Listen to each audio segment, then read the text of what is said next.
Hi friends, இன்றைக்கி நம்ம egg biryani செய்ய போகிறோம். அதுக்கு தேவையான பொருள் என்னென்னு பார்த்துக்கலாம். தயிர் எடுத்துக்கலாம். பெரிய ஸ்பூனில் 2 ஸ்பூன் தயிர் எடுத்துக்கோங்க. பாருங்கள், இந்த மாதிரி கட்டி தயிரை எடுத்துக்கோங்க. கொஞ்சமாக கொத்தமல்லி தூள் சேர்த்துக்கலாம்.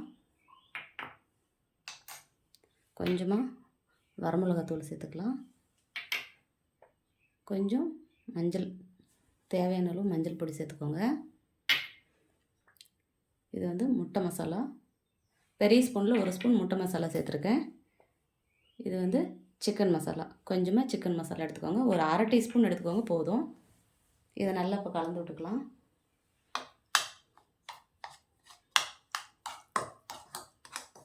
கொஞ்சமாக தண்ணி சேர்த்துக்கோங்க.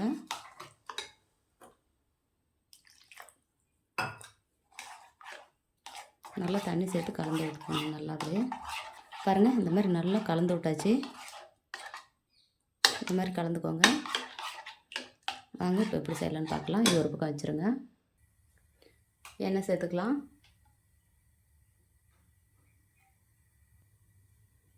பாருங்கள், முட்டை இந்த மாதிரி கீறி வச்சுக்கோங்க.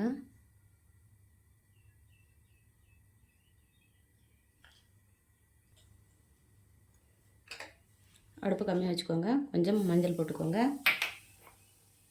கொஞ்சம் வரமிளகாத்தூள் போட்டுக்கோங்க.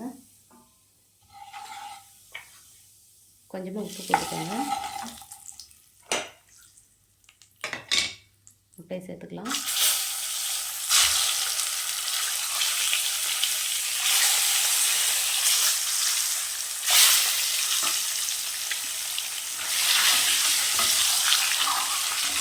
அடுப்பு கம்மியாக வச்சு நல்லா இந்த மாதிரி பரப்பி விடுங்க.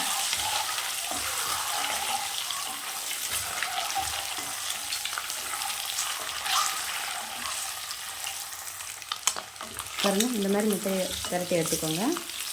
இது பக்கமாக எடுத்து வச்சிடலாம். கடாய் வச்சிட்டேன். எண்ணெய் சேர்த்துக்கலாம். பாருங்கள், பட்டை, கிராம்பு, ஒரே ஒரு ஏலக்காய், ஒரு மராட்டி மொக்கு, அன்னாச்சிப்பூ, ஜாதிப்பூ கொஞ்சமாக சேர்த்துக்கலாம். இதெல்லாம் அதில் சேர்த்துக்கலாம்.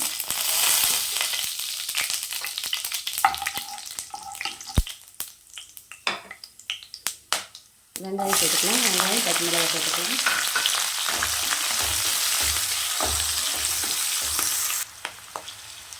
இஞ்சி பூண்டு சேர்த்துக்கலாம்.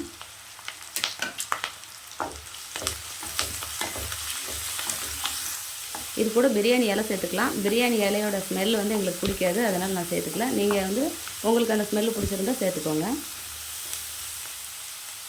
தக்காளி சேர்த்துக்கலாம். 2 தக்காளி மட்டும். கூடவே உப்பு சேர்த்துக்கோங்க. கொஞ்சமாக மஞ்சள் சேர்த்துக்கோங்க.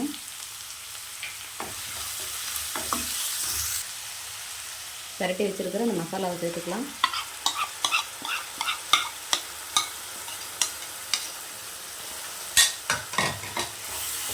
நல்லா இந்த பச்சை ஸ்மெல் போகிற வரைக்கும் நல்லா கலந்து கொடுங்க. கொத்தமல்லி தழை சேர்த்துக்கலாம்.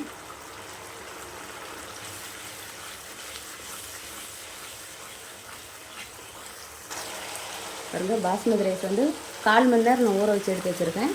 பாஸ்மதி ரைஸ் சேர்த்துக்கலாம்.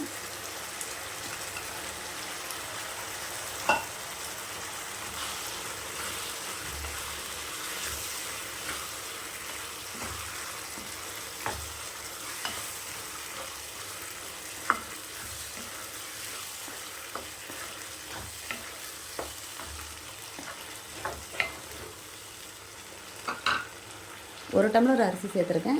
அதே மாதிரி 1 டம்ளர் தண்ணி மட்டும் சேர்த்துக்கலாம். இப்போ நம்ம வந்து இப்படியே வச்சு நம்ம தம் போட்டு தான் செய்ய போகிறோம். அதனால் இன்னும் கொஞ்சம் தண்ணி சேர்த்துக்கலாம். நம்ம போதும். உப்பு காரமெல்லாம் கரெக்டாக பார்த்துக்கோங்க.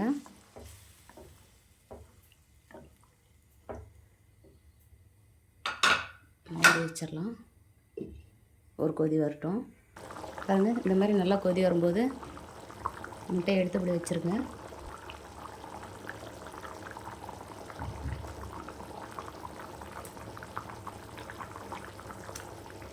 இது கூடவே இந்த எண்ணெய் சேர்த்துக்கலாம்.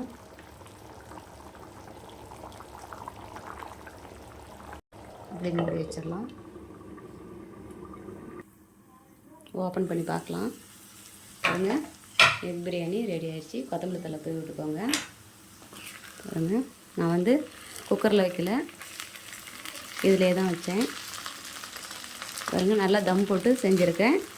இதேமாரி நீங்களும் உங்கள் வீட்டில் செஞ்சு பார்த்துட்டு எப்படி இருக்குன்னு எனக்கு ஒரு கமெண்ட் பண்ணுங்கள், லைக் பண்ணுங்கள், ஷேர் பண்ணுங்கள். இதை நம்ம இப்போ ஒரு பிளேட்டில் மாற்றிக்கலாம்.